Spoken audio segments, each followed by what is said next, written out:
নমস্কার বন্ধুরা, আমার হোম কুকিংয়ে আপনাদের সবাইকে স্বাগত। আজকে আমি চলে এসেছি আবার একটি নতুন রেসিপি নিয়ে। তো ভিডিওটি কোথাও স্কিপ না করে পুরোটা দেখার জন্য আপনাদের কাছে আমার একান্তভাবে অনুরোধ রইল। আজকে আমি আপনাদের সঙ্গে শেয়ার করছি খুবই সহজ পদ্ধতিতে ঘরে থাকা অল্প কিছু উপকরণ দিয়ে দারুণ সুস্বাদু পাতলা মাছের ঝোল রেসিপি।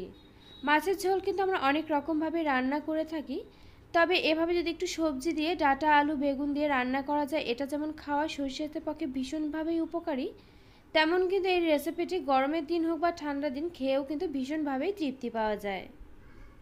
তো এই রান্নাটা করার জন্য এখানে দেখুন আমি নিয়েছি কচি কচি ডাটাগুলোকে আমি কেটে ধুয়ে নিয়েছি। এখানে রয়েছে আলু আর বেগুন। আলু আর বেগুনগুলোকে দেখুন একটু লম্বা লম্বা করে কেটে ধুয়ে নিয়েছি। এরপর দেখুন এখানে একটি বসিয়ে দিয়েছি কড়াতে আমি দিয়ে দিয়েছি পরিমাণ মতো তেল। তেল খুব ভালোভাবে ধোয়া ওঠা গরম হয়ে এলে এর মধ্যে আমি দিয়ে দিচ্ছি এখানে নুন আর হলুদ গুঁড়ো দিয়ে ম্যারিনেট করে রাখা মাছগুলোকে দিয়ে এখন আমি উল্টে পাল্টে নিয়ে এগুলোকে একটু বেশ লাল লাল করে ভেজে নেব। আর বন্ধুরা, এখানে কিন্তু দেখুন রান্নাটা আমি কাতল মাছ দিয়ে করছি, তবে আপনারা আপনাদের পছন্দ মতো এখানে কিন্তু যে কোনো বড় মাছ দিয়ে একইভাবে এই রান্নাটা করে নিতে পারেন। আর এখানে দেখুন মাছগুলো কিন্তু একটা পাশ বেশ লাল লাল করে ভেজে নেওয়া হয়ে গিয়েছে। এরপর দেখুন আমি একটু উল্টে পাল্টে নিলাম। এরপর দেখুন অপর পাশটা খুব ভালোভাবে ভেজে নেওয়া হয়ে গেলে এখন আমি এগুলোকে একে একে তেল থেকে তুলে রাখছি। মাছগুলোকে তুলে নিয়ে এরপর আমি এই একই তেলেতে ভেজে নিচ্ছি এখানে বেগুনগুলোকেও। তবে দেখুন বেগুনগুলোর মধ্যেও কিন্তু আমি সামান্য পরিমাণে একটু নুন একটু হলুদ গুঁড়ো দিয়েছিলাম। এখন আমি এগুলোকে উনুনের হাই ফ্লেমে রেখে একটু নেড়ে চেড়ে নিয়ে লাল লাল করে ভেজে নেব। আর বেগুন যেহেতু খুব সহজে গলে যায়, যার জন্য কিন্তু উনুনের হাই ফ্লেমে রেখে এভাবে একটু নেড়ে চেড়ে নিয়ে ভেজে নিতে হবে। বেগুনগুলো এখানে দেখুন বেশ লাল লাল করে ভেজে নেওয়া হয়ে গিয়েছে। এরপর আমি এগুলোকে তেল থেকে তুলে রাখছি। এরপর আমি এ তেলেতেই দেখুন দিয়ে দিচ্ছি এখানে হাফ চা চামচ পরিমাণ গোটা জিরে।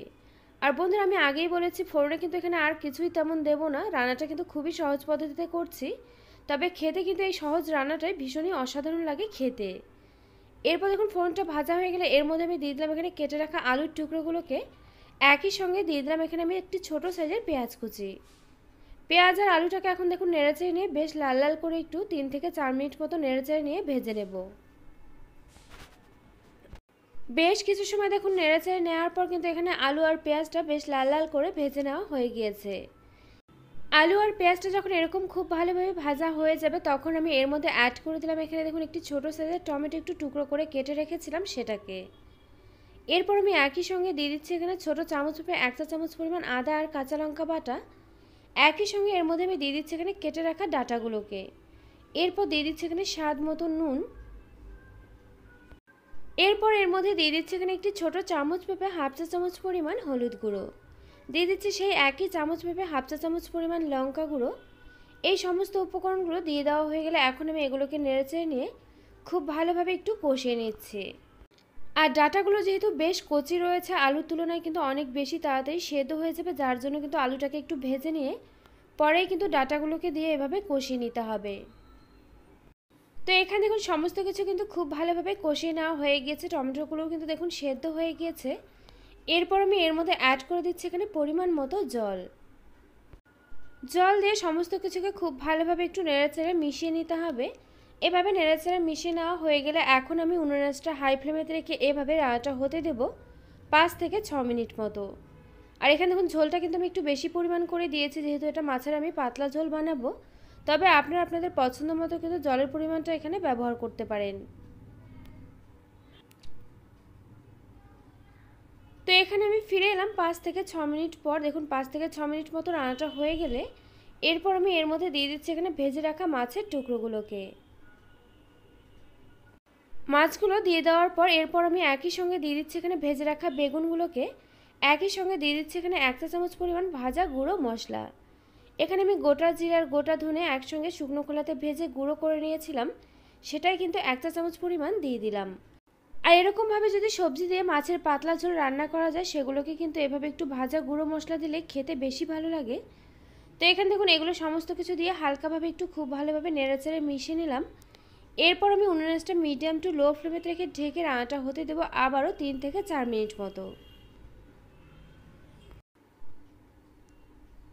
3 থেকে 4 মিনিট মতো রান্নাটা করে নেওয়া হয়ে গেলে এখন আমি গ্যাসটাকে অফ করে দিয়ে ঢাকনাটাকে তুলে নিচ্ছি। আর এখানে দেখুন রান্নাটা কিন্তু আমার একেবারে হয়ে গিয়েছে। আর আমি আপনাদেরকে দেখুন এখানে একটু নেড়েচেড়ে নিয়ে দেখিয়েও দিচ্ছি। এখানে দেখুন আলুটাও কিন্তু খুব ভালোভাবে সেদ্ধ হয়ে গিয়েছে। তো আপনারা একবার এভাবে সবজি দিয়ে ভীষণই স্বাস্থ্যকর রেসিপিটি বাড়িতে এভাবে খুব সহজে তৈরি করে গরম ভাতের সঙ্গে পরিবেশন করুন। আশা করছি আপনার পরিবারের সকলে কিন্তু খেয়ে ভীষণভাবেই তৃপ্তি পাবে।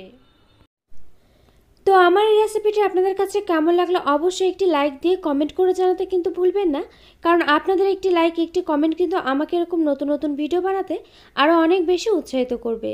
পাশে থাকা বেল আইকন অবশ্যই প্রেস করে দেবেন, এতে করে আমার নিত্য নতুন ভিডিওর আপডেট আপনাদের কাছে পৌঁছে যাবে সবার আগে। তো আজকের মতো ভিডিওটা এই পর্যন্ত, আবারও পরে দেখা হচ্ছে অন্য কোনো নতুন ভিডিওর সঙ্গে।